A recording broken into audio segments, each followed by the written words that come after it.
I was born and raised in Queens, New York. Then I left Queens and went to University of Virginia, where I went to college. Then from college I went off to Israel, and that's where I went to medical school. I spent 4 years in Israel learning in English. It was a New York State program, and that's where I got my medical education. It was a unique experience, a phenomenal experience. And then I came back stateside, and I did 2 residencies. So I went into Manhattan at Beth Israel on East 16th Street, and I did a 5-year general surgery residency, and I was getting ready to go out into practice in general surgery. And just before entering practice, they approached me and asked me if I wanted to head up a renal transplant program that they were getting a certificate of need. So it intrigued me, and I said yes, and then I had a career change, and I did 3 years of urology as well. In the middle of my urology training, they lost the certificate of need, and so now I was stuck, and I'm not a quitter, so I completed my urology training, then went into private practice, and for the last 24 years I've been in private practice in Long Island. Well, one of the nice things about urology is that it's a very broad field. You'll see patients with kidney stones, you'll see patients with fertility problems, you'll see patients with hematuria or blood in the urine, and some of those end up being nothing, and some of them end up being bladder tumors or things that they need quite a bit of help with.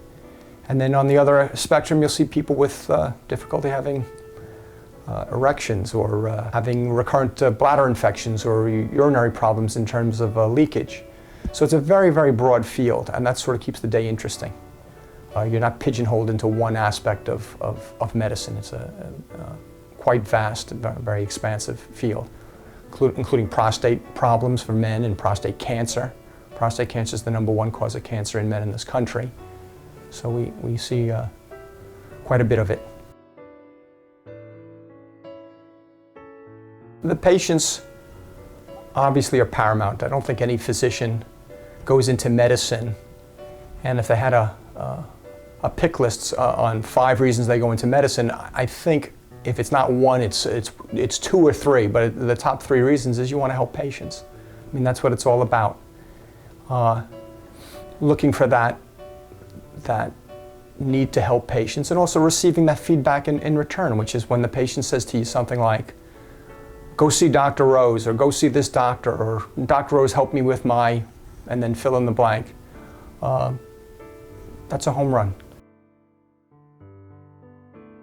For my wife and I, at our stage in our life, we felt this was a great change.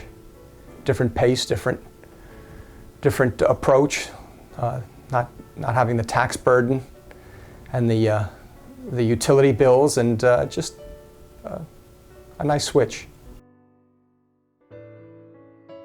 Married, 5 kids. My wife and I used to do a lot of ballroom dancing. She's a great dancer. She's the Ferrari, I just drive it. But we haven't done that in a while. She got Epstein-Barr about a year and a half, almost 2 years, and she's just about recovering now. So hopefully we're going to get back to that. I like to pluck arrows and shoot guns and go hunting. Read, but my wife and I both are avid readers. And my wife from a big Italian family, so a lot of things center around the Sunday night dinner. And family. Family is very important to us.